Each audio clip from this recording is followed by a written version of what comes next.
ایک ایسا معجزہ حسین ہے، بنا لا الہ حسین ہے،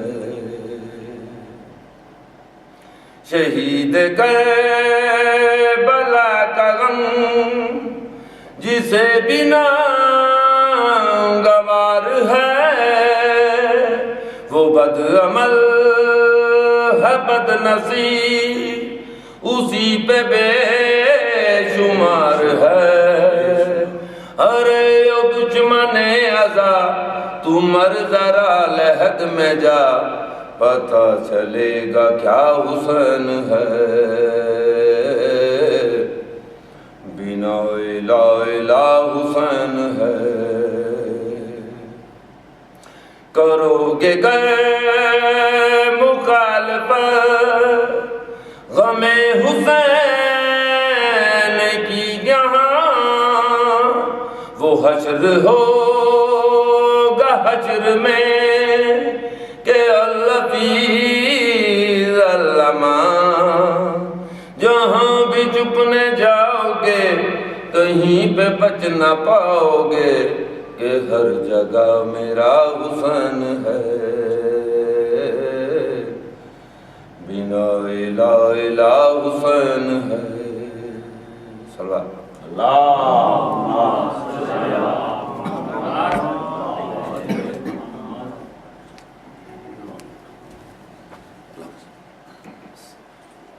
عید الفضائل اسد اللہ طاعت است، مدح علی و آل شنیدن عبادت است، بودن به ذکر حیدر کرار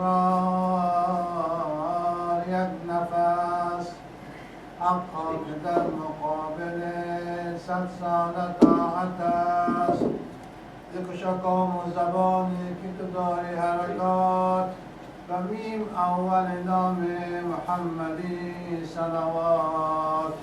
اللهم صل على محمد رحم الله من قرأ الفاتحة. بسم الله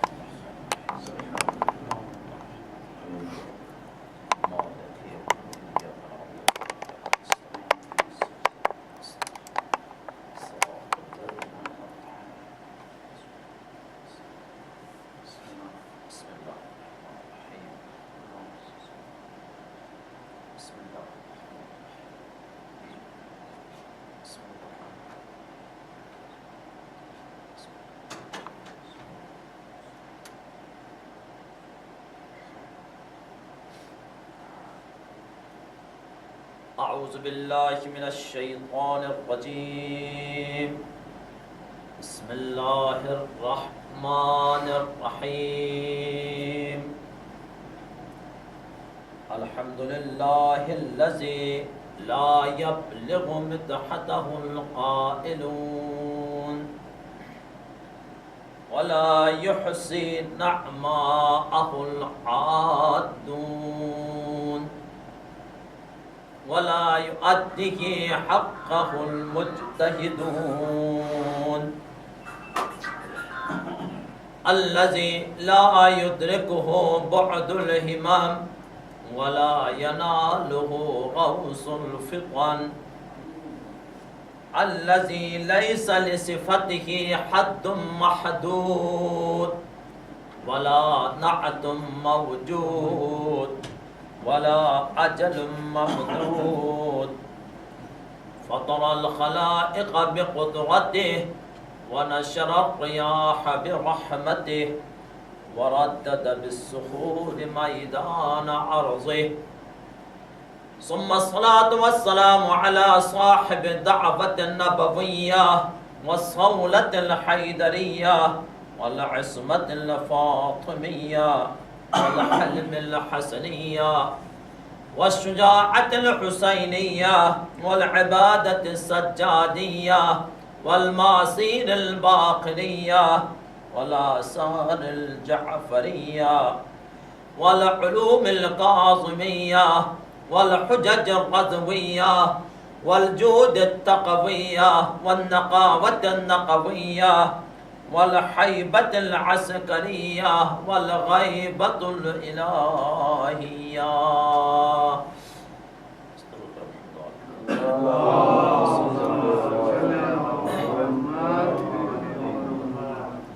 القائم بأمر الله الذي قيل في شأنه لو لم يبقى من الدنيا إلا يوم واحد طول الله ذلك اليوم حتى يبعث فيه رجلا من أهل بيتي يواتي اسمه اسمي وبه يملأ الأرض قسطا وعدلا كما ملئت ظلما وجورا. أما بعد فقد قال الله تعالى في كتابه بسم الله الرحمن الرحيم لقد أرسلنا رسلنا بالبينات وأنزلنا معهم الكتاب والميزان ليقوم الناس بالقسط وأنزلنا الحديد فيه بأس شديد ومنافع للناس وليعلم الله من ينصره ورسوله بالغيب إن الله قوي عزيز. بسم الله الرحمن الرحيم. اللهم قل لوليك الحجة بن الحسن صلواتك عليه وعلى آبائه في هذه الساعة وفي كل ساعة وليا وحافظا وقائدا وناصرا ودليلا وعينا حتى تسكنه أرضك طوعا وتمتعه فيها طويلا برحمتك يا أرحم الراحمين. صلوات اللهم صل على محمد.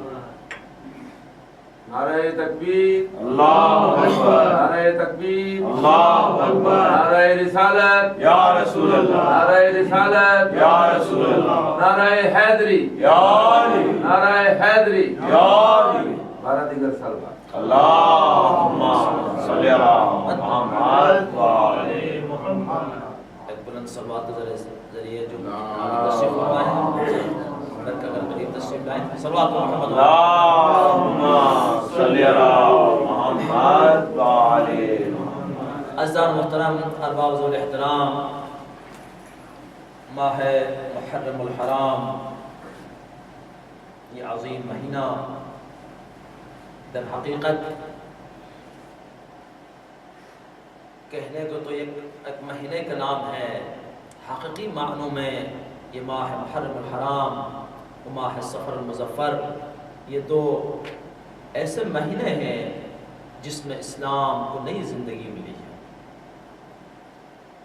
قابل از ان کی آئے ماہ خدا کی روشنی میں کچھ آرائش آپ کے خدمت عرض کروں. کل جیسا کہ میں نے آپ کے خدمت میں عرض کیا تھا کہ 2 رکعت جو نماز ہے اول ماہ کی یہاں تک رات کے 12 بجے تک اس کا وقت ہے. جو مومن پڑھنا چاہیں پڑھ سکتے ہیں، کوئی حرج نہیں ہے. 2 رکعت نماز اول ماہ جو کہ آپ کے صحت و سلامتی عافیت کے ضامن ہے. پہلی رکعت میں الحمد کے بعد 30 مرتبہ سورہ توحید، دوسری رکعت میں الحمد کے بعد سورہ قدر یعنی انا انزلنا.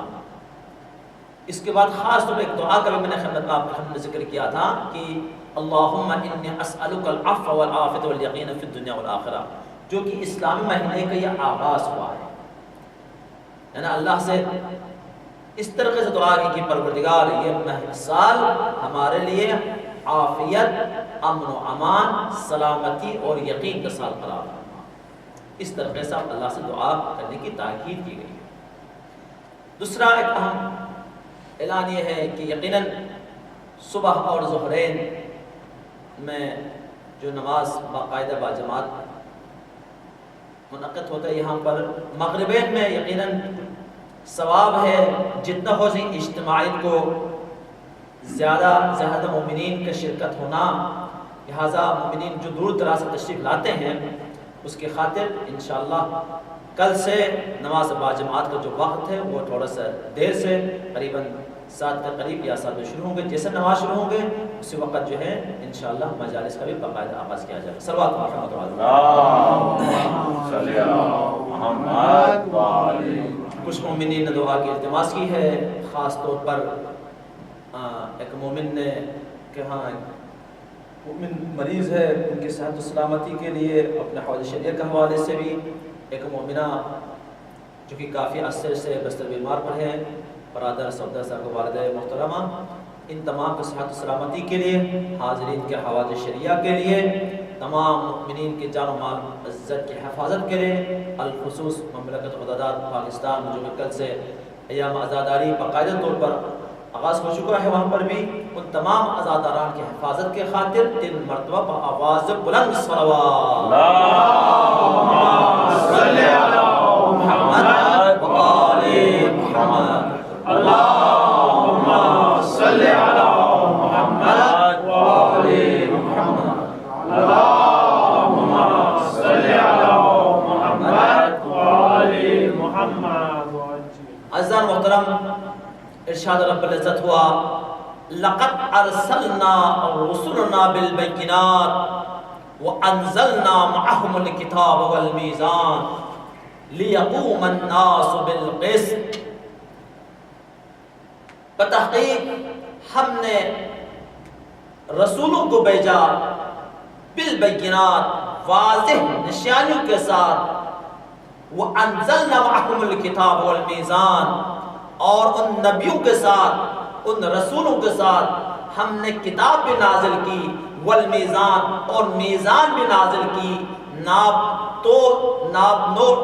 تول کے جو طریقے ہیں، قواعد ہے، ضوابط ہے، وہ بھی ان کے ساتھ ہم نے نازل کی. مقصد کیا ہے؟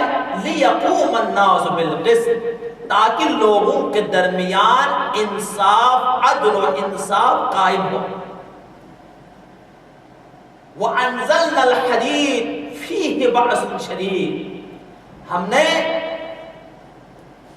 آسمان سے حدید بھی نازل کیا، فِيهِ بَعْثٌ شَدِيدٌ، جس میں جنگ کی ساز و سامان، وَمَنَافِعٌ لِلنَّاسِ، اور لوگوں کے لیے بہت فائدے. یہ کیوں نازل کیا؟ رب العزت فرماتے ہیں تاکہ یہ معلوم ہو جائے، یہ دیکھنے کے لیے، لِيَعْلَمَ اللَّهُ، تاکہ اللہ تعالیٰ دیکھیں، مَن يَنْصُرُهُ وَرَسُولَهُ بِالْغَيْبِ، تم میں کون ہے جو بغیر دیکھے خدا پر، اس کے رسول پر ایمان لائے. اِنَّ اللَّهَ قَوِيٌّ شَدِيدٌ، بتحقیق اللہ تعالیٰ صاحب قوت بھی ہے، وہ عزیز اور صاحب عزت بھی ہے. وَلَقَدْ أَرْسَلْنَا نُوحًا وَإِبْرَاهِيمَ، ہم نے رسولوں کے ساتھ ساتھ باقی نبیوں کی طرح ہم نے نوح اور ابراہیم کو بھی نازل کیا. وَجَعَلْنَا مِن ذُرِّيَّتِهِمَا النُّبُوَّةَ وَالْكِتَابَ، اور انہی دونوں کی ذریت میں، انہی کی اولادوں میں بھی ہم نے نبوت اور کتاب قرار دی. منہم محتدن، ان میں سے بہت کم ہدایت یافتہ تھے، بہت کم، ان کے اولادوں میں سے بہت کم. منہم، عربی میں من کی تقریباً 5 معانی ہیں. یہاں سے من سے مراد من میں بعضیہ ہے، انشاءاللہ آگے ان کی تفصیلات آپ سے عرض کروں گا. منہم محتدن، ان کی اولادوں میں سے بہت کم ہدایت یافتہ تھے. وکثیر منہم فاسقون، بہت زیادہ تر فاسق تھے. عزیزان محترم، اس آیے مبارکہ میں رب العزت نے جتنے بھی نبی بھیجے ہیں کائنات میں بنی نوع انسان کی ہدایت کے لیے، متفق علیہ روایت ہے کہ 1,24,000 انبیاء علیہ السلام بنی نوع انسان کی ہدایت کے لیے اللہ نے کائنات میں بھیجے. نہ صرف نبیوں کو اکیلے بھیجا بلکہ واضح دلائل کے ساتھ، انہی کے ساتھ کتابیں اور میزان بھی نازل کیا۔ ان تمام کا لب مقصد کیا ہے؟ لیقوم الناس بالقسط، تاکہ معاشرے میں عدل و انصاف قائم ہو۔ گویا عدالت، انصاف اتنا اہمیت کے حامل ہے کہ جس کے خاطر اللہ نے اتنے انبیاء علیہ السلام بھیجے، چاہے وہ افراد، چاہے وہ معاشرہ، چاہے وہ مخلوق خدا، چاہے وہ خلق خدا، خدا کو مانتا ہو یا نہیں مانتا ہو، چاہے وہ مسلم ہو یا نا مسلم ہو، اللہ تعالیٰ کو یہ پسند ہے کہ اس آبادی میں اور خلق خدا میں انصاف قائم ہو۔ صلوات محمد علیہ محمد۔ عدالت اتنا اہم ہے کہ کوئی دور ایسا نہیں گزرا، کوئی دور ایسا نہیں گزرا کہ ہادی نہ ہو اور ہدایت لینے والا موجود ہو، بلکہ اللہ نے ہدایت لینے والوں سے پہلے، مخلوق خدا سے پہلے اپنے ہادی کا انتظام کر دیا، یہ بتانے کے لیے کہ حق کا راستہ کیا ہے، باطل کا راستہ کیا ہے، یہ بتانے کے لیے صحیح راستہ کیا ہے، غلط راستہ کیا ہے، یہ بتانے کے لیے رحمان کا راستہ کیا ہے اور شیطان کا راستہ کیا ہے۔ ما من امت الا فیہا صادق، کوئی امت ایسا نہیں گزرا ہے جس میں خدا کا رہنما نہ ہو، ہادی نہ ہو۔ ہر دور میں اللہ نے اس نبیوں کے انتظام کر دیا۔ حضرت نوح علی نبینا، جسے شیخ المرسلین کہا جاتا ہے، کوشش یہی ہوگی انشاءاللہ جو اولو العزم انبیاء ہے، اس کے لئے باقی انبیاء کے بارے میں ان کی حالات زندگی میں مختصر خاکہ آپ کو عرض کروں۔ حضرت نوح جسے شیخ المرسلین کہا جاتا ہے، یعنی رئیس المرسلین، انبیاء کا رئیس، اس معنی میں نہیں کہ وہ فضیلت میں، بلکہ تمام انبیاء سے عمر بہت زیادہ پائے، قریباً تاریخ میں لکھتے ہیں 950 سال، اس لیے کہا جاتا ہے شیخ المرسلین۔ ہدایت کے لیے معمور ہوئے، قوم مختلف مخلوق ہر قسم کی چیزیں اپنے ہاتھوں سے بنے ہوئے چیزوں کی پوجا کرتے تھے اس زمانے میں۔ حضرت نوح معمور ہوئے، لوگوں کو خدا کی طرف دعوت دی، انتہائی حلم و علم کے ساتھ وحدانیت کی طرف دعوت دی۔ اتنے کوشش کے باوجود بہت کم لوگوں نے ایمان لائے، اور ایک وقت ایسا بھی آیا کہ حضرت نوح علیہ السلام خدا کے بارگاہ میں دعا کرنا شروع کی، شکایت کرنا شروع کی۔ وہی نازل ہوئی سورہ ہود میں آیت شریفہ ہے کہ اے نوح، جتنے قوم، جتنے افراد جو ایمان لانے تھے آپ کو قوموں میں سے، انہوں نے ایمان لا چکے ہیں، اب کوئی ایمان نہیں لائے گا، لیکن اس سلسلے میں تمہیں غمگین ہونے کی ضرورت نہیں ہے، تو نے اپنے ذمہ داری بجا لائی ہے۔ یہاں تک ایک ایسا وقت بھی آیا کہ حضرت نوح علیہ السلام مسلسل طور پر اپنے قوم کے حالات سے مایوس ہو گئے، خدا سے بددعا کرنا شروع کی۔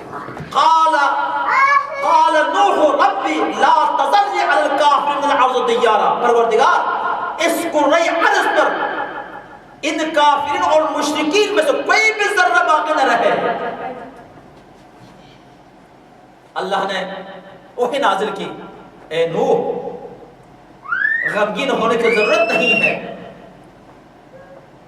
ہماری نظر میں، ہماری نور نظر میں اور ہمارے وحی کے مطابق کشتی بنانا آپ شروع کریں، اور اپنے قوم کے بارے میں فکر ہونے کی ضرورت نہیں ہے۔ اللہ تعالیٰ انشاءاللہ اس قوم کو جلدی اس پر عذاب نازل کریں گے۔ اب حضرت نوح علیہ السلام اللہ کے حکم کے مطابق آبادی سے بہت دور ایک جگہ پر لکڑیاں اور کیلیں جمع کرنا شروع کی۔ لوگ آ کر کہنا شروع کی، یعنی اب انبیاء علیہ السلام کا سیرت دیکھیں، نہ صرف ختم مرتبہ حضرت محمد مصطفیٰ صلی اللہ علیہ وسلم کا سیرت،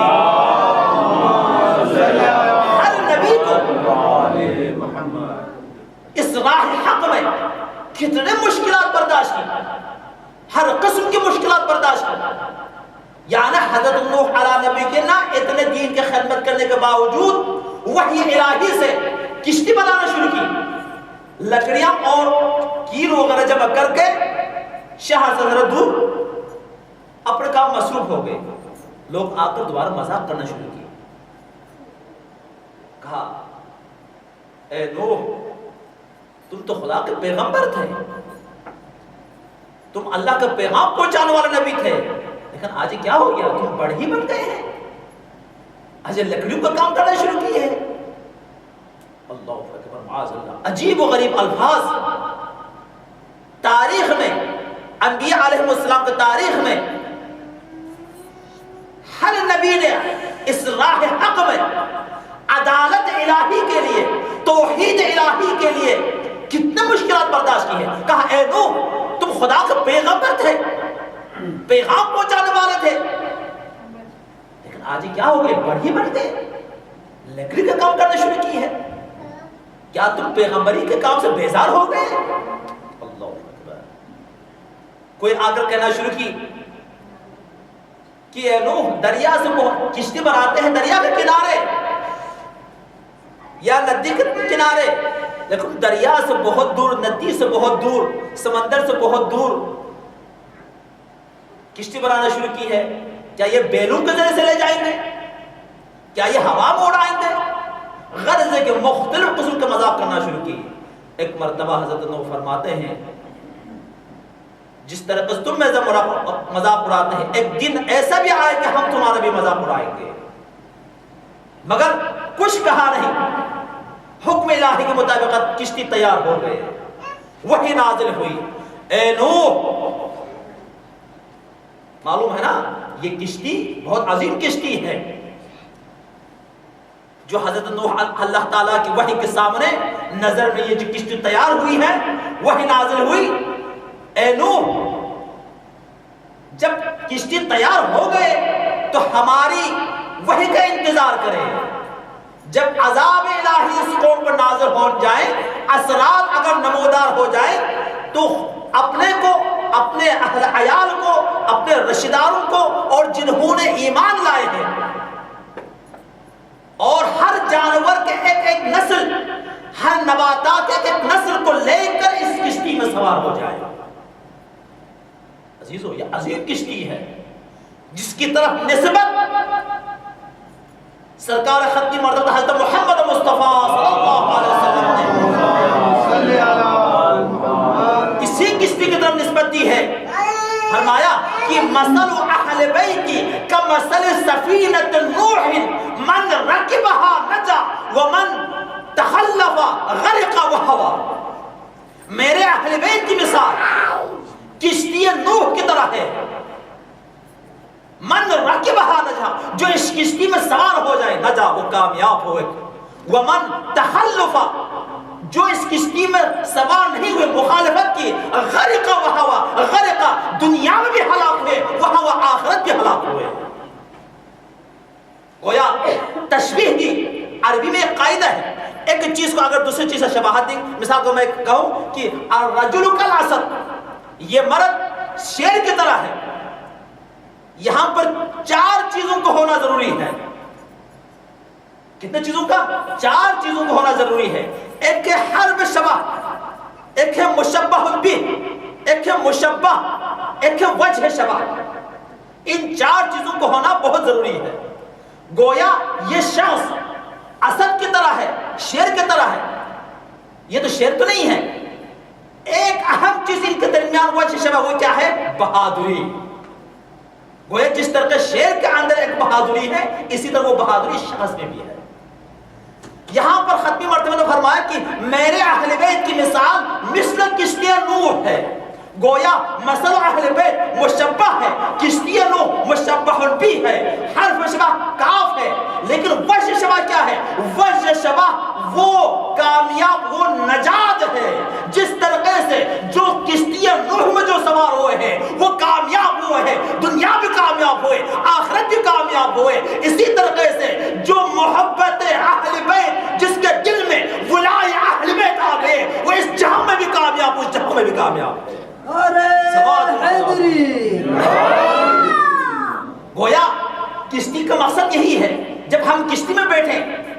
تو میرا اپنا سکون باقی نہیں رہتی ہے، میرا اپنا حرکت باقی نہیں رکھتی ہے، نہ اپنا سکون. مگر جیسے جب کشتی چلے تو ہم بھی چلنا ضروری ہوتا ہے، جب کشتی رکے تو ہمیں بھی رکنا ضروری ہوتا ہے. اسی طریقے سے کشتی اہل بیت مراد یہی ہے. جب ہم اتباع اہل بیت کے جب ہم دعویٰ کرتے ہیں، محبت ہم اعلان کرتا ہے، اس کا مقصد کیا ہے؟ مقصد یہی ہے ہمارا دعویٰ، ہماری حرکت، ہمارا سکون تمام اتباع اہل بیت ہونی چاہیے. صلوات پر محمد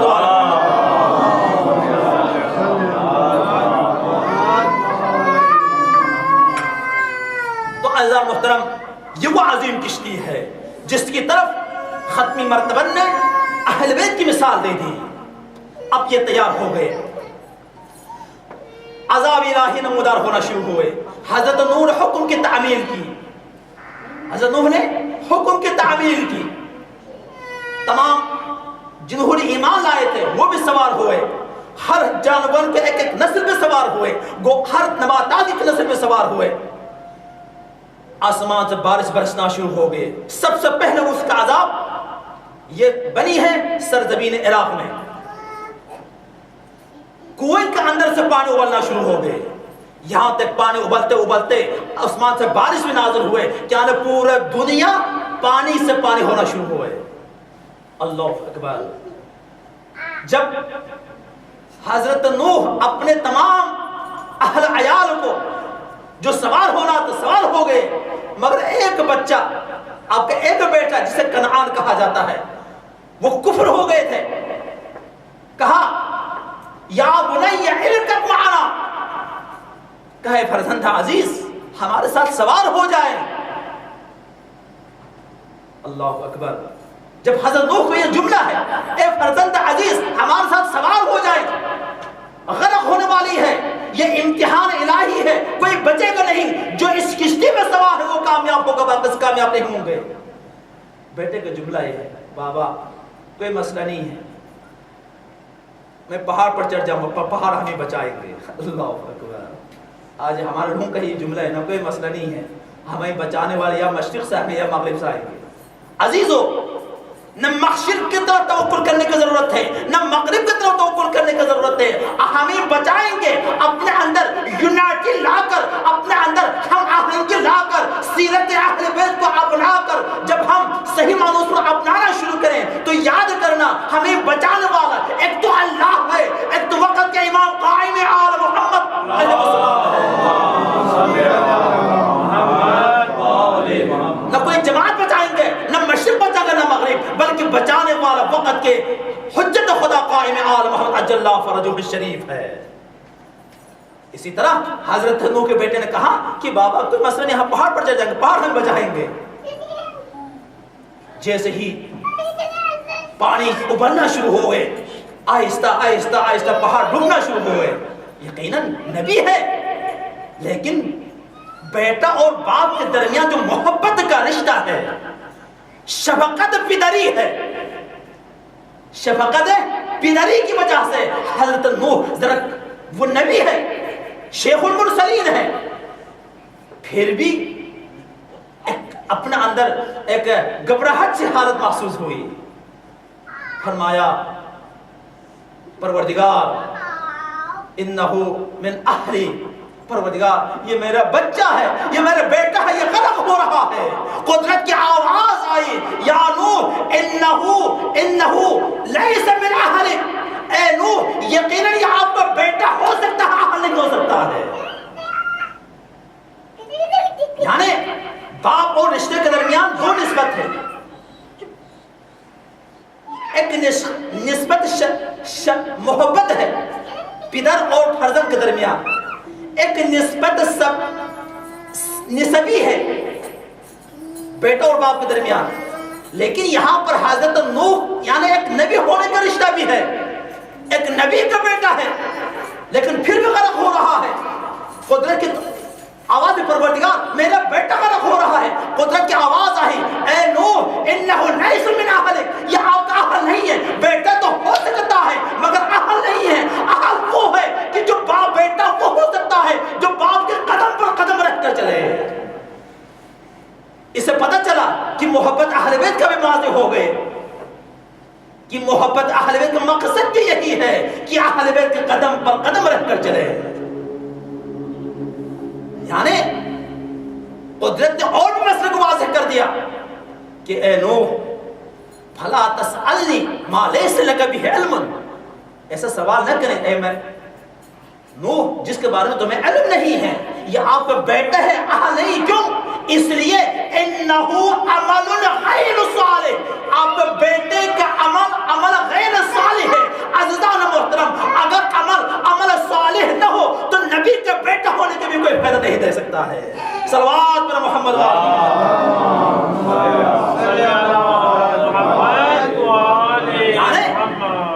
عمل غیر صالح کیا ہے؟ کفر ہے. یہاں حضرت نوح کے بیٹے کے بارے میں عمل غیر صالح اتنا اثر ہے کہ نبی کا بیٹا ہونے کے باوجود بچا نہ سکے. لیکن ایک منزل وہ آ گئی، یہاں پر اہل سے خارج کیا.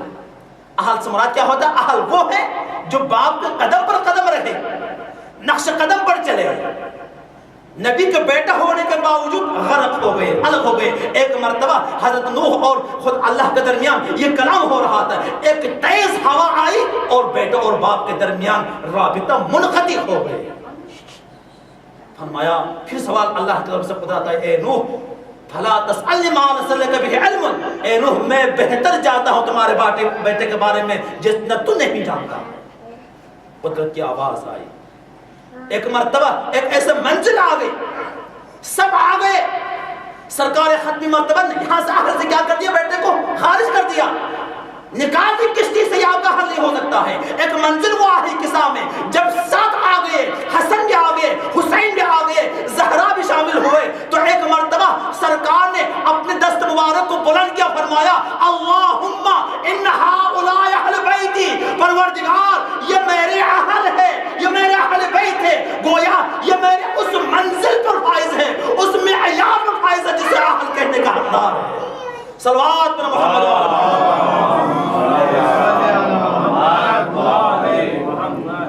تو عزیزو، اسے بہت سے مسئلے واضح ہو گئے. باپ اور بیٹے کے درمیان جو الفت کا رشتہ ہے، گویا بیٹا وہ ہو سکتا ہے جو باپ کے ہر قدم پر قدم رکھ کر چلے، انہیں اذیت نہ پہنچائے، نہ جسمانی طور پر نہ روحانی طور پر. اگر وہ بیٹا اپنے باپ کو تکلیف پہنچائے، در حقیقت بیٹا تو ہو سکتا ہے وہ اس منزل پر نہیں ہے، اس کی دنیا میں بھی مشکلات منہ میں گر جائیں اور آخرت اس کا بھی خراب ہوں گے. صلوات محمد و آل محمد.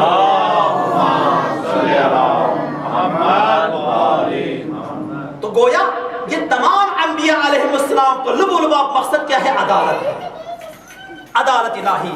حضرت نوح علی نبینا، جس کے مختصر سے ایک واقعہ آپ کے خیال میں تفصیل واقعہ سورہ ہود میں موجود ہے. سورہ ہود میں آیت نمبر 36 سے لے کر آیت نمبر 46 تک، کہ یہ وہ نبی ہے جس نے پورا اپنی زندگی اسلام کے لیے صرف کر دیا، معاشرے میں عدالت قائم کرنے کی کوشش کی.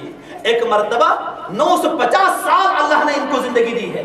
ایک مرتبہ یہ دھوپ میں بیٹھے ہوئے تھے، جیسے آج کل سردیوں میں ہم دھوپ میں بیٹھ جاتے ہیں، بہت ایک الگ لطف ہے سردی میں دھوپ میں بیٹھنے کا. صلوات پر محمد و آل محمد. دھوپ میں تشریف فرماتے، ایک مرتبہ حضرت اسرائیل تشریف لائے. سوال کیا، میں خدا کی طرف سے آپ کو روح قبض کرنے کے مامور ہوں. فرمایا اے خدا کے مقرب فرشتے، اتنا مہلت دیں مجھے، اتنا مہلت دیں کہ میں دھوپ سے اٹھ کر سائے میں چلا جاؤں. سائے میں پہنچے، سوال کیا خدا کے مقرب فرشتے نے، یا نبی اللہ، اللہ نے آپ کو اتنا زندگی دی، کیسے محسوس کیا؟ عزیزو، یہ زندگی خدا کی امانت ہے. محرم الحرام در حقیقت خود سازی کا مہینہ ہے. محرم الحرام سفر المظفر وہ مہینہ ہے انسان اپنے اندر انقلاب پیدا کرے، ہم روحانی طور پر، ہم جسمانی طور پر وہ انقلاب پیدا کرے. جب محرم سفر الحرام یہ دائی مہینہ ختم ہو جائے تو پتہ چل جائے ہاں یقیناً یہ حسین کا عزادار ہے. یہ عظیم محنت ہے. حسین کی یہ قربانی در حقیقت انبیاء علیہ السلام اس قربانی کا ماحصل ہے. اللہ اکبر. اس لیے میں نے مولانا فرمایا کہ ما فات فات، جو وقت چلا گیا ہے وہ آنے والا نہیں ہے. وما یأتیک فعین، جو وقت آنے والا ہے اس کا بھی پتہ نہیں ہے. فرمایا فغنم فرصت الخیر، یہ جو حال کا یہ وقت ہے عزیزو یہی غنیمت ہے. اسی میں انسان اپنے واجبات الہی کو بجا لانا ہے. اسی میں عزاداری مظلوم کربلا کو شایان شان طریقے سے منانا ہے. اسی میں اپنے بچوں کو بھی اسلامی نقطہ نظر سے تمام قسم کے اختلافات سے، نیٹ کے خرافات سے، الیکٹرک میڈیا، پرنٹ میڈیا کے تمام اختلافات اپنے بچوں کو بچانا بھی ہے. یہی محرم کا پیغام ہے، یہی حسین کا پیغام ہے. فرمایا اے نبی اللہ، اللہ نے آپ کو اتنی زندگی دی.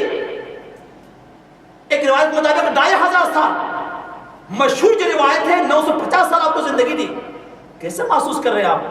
فرمایا اے خدا کے مقدس فرشتے، میں اتنا محسوس کر رہا ہوں جتنا میں ابھی دھوپ سے صاحب آیا. عزیزو جتنے بھی نبی آئے ہیں ان تمام کو لبرباب تھے عدالت، انصاف قائم ہو سوسائٹی میں، معاشرے میں. ہم انفرادی زندگی میں، ہم اجتماعی زندگی میں. یہی مقصد، یہی ہدف سرکار سید الشہداء ابا عبداللہ الحسین نے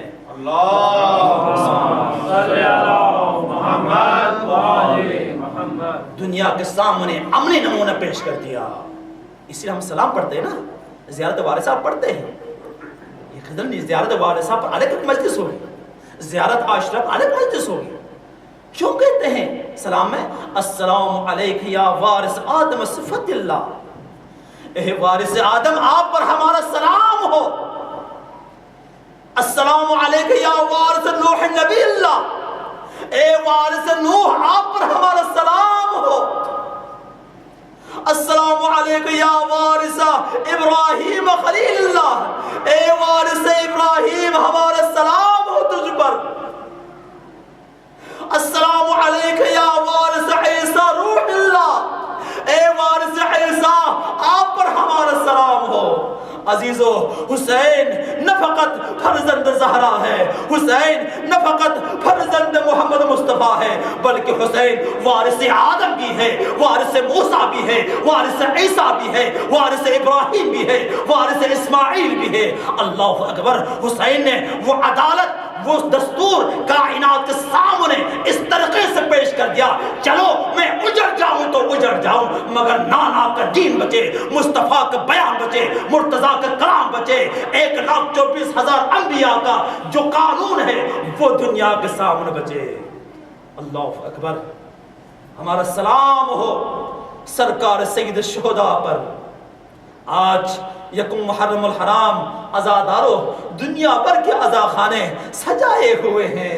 یقیناً ہر مومن اپنے نقطہ نگار سے جتنے بھی ملک سے دور ہو اپنے حساب سے عزا خانوں کو سجا کر یا حسین کی صدائیں بلند کر رہے ہیں.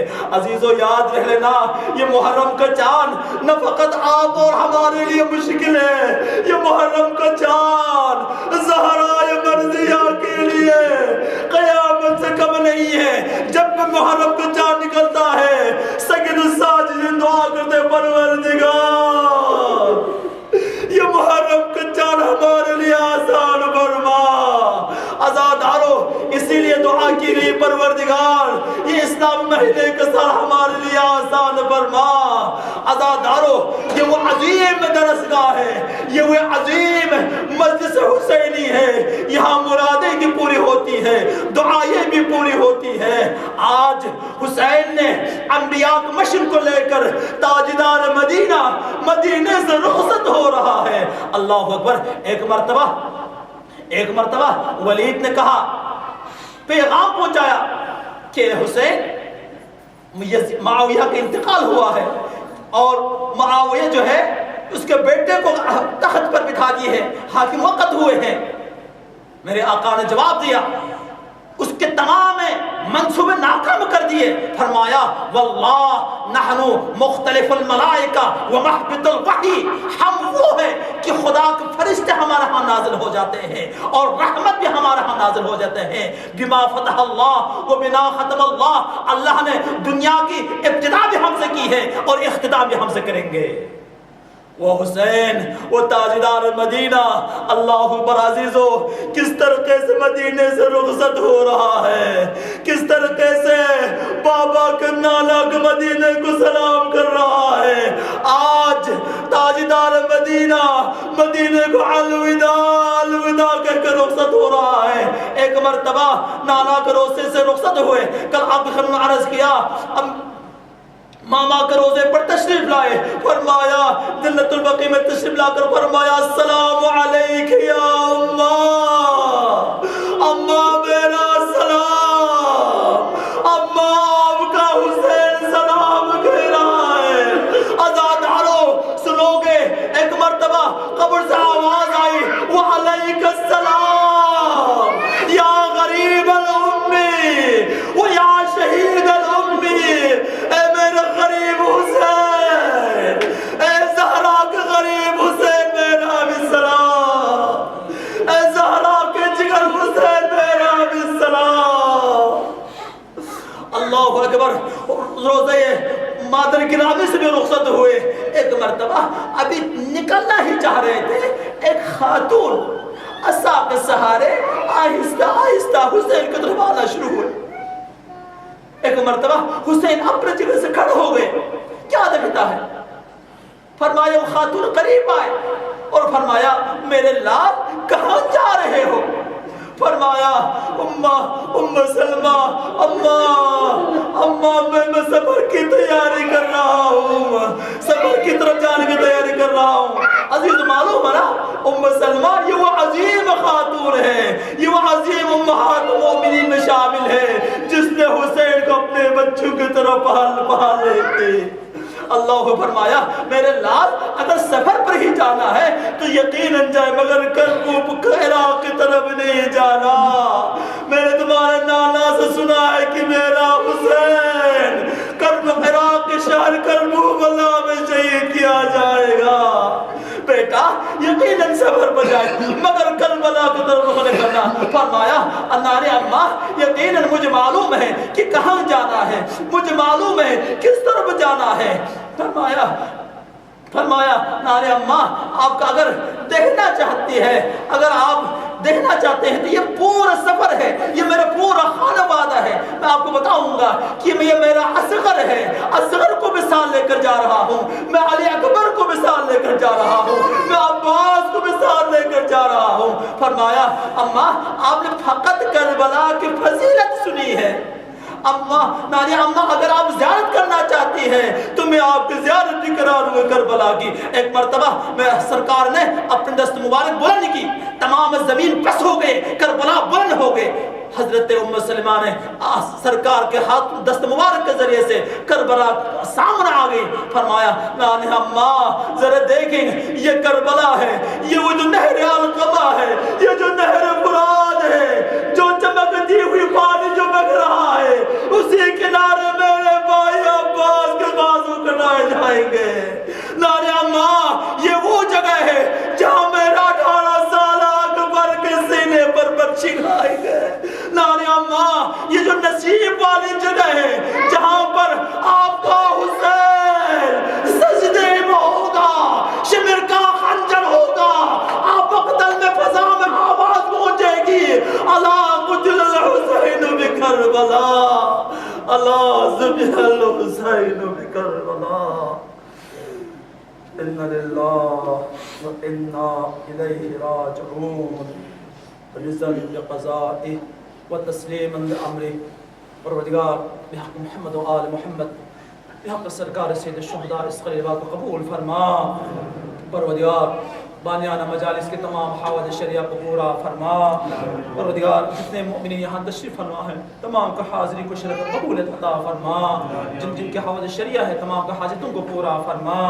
جو مؤمنات مریض ہے فرش علالت ہے تمام کو حق بیمار کربلا صحت و کامل و عاجل عطا فرما. ہمیں صحیح معنوں میں صرف تمام سننا عمل کرنے کی توفیق عطا فرما. مملکت خدا داد سے ہر قسم کا افراتفری کو دور فرما. تمام اللہ داروں کی حفاظت فرما. پروردگار مظہر اقدس کی حفاظت فرما. پروردگار قلب متحر امام زمان ہم سب سے راضی و خوشنود فرما. ربنا تقبل منا انك انت السميع العليم. ماتم يا حسين یا حسین یا حسین یا حسین یا حسین یا حسین.